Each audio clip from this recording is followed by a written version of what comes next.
Alright, so I messed around with some video settings on the GoPro, so they're going to be better with the ND filters. So here's a little test we're doing right now. We'll do that real quick.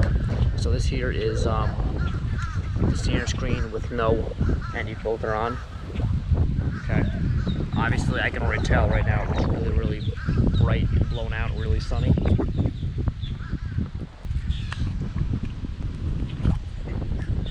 This here is the CPL. Already a big difference.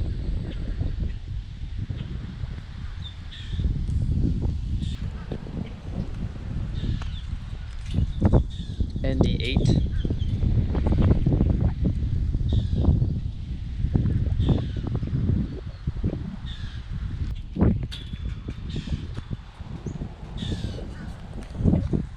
ND16.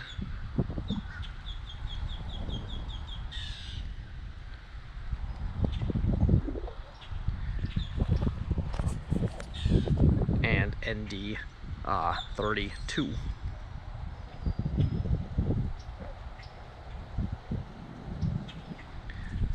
And we'll go back to the no filter. Okay, just a little test.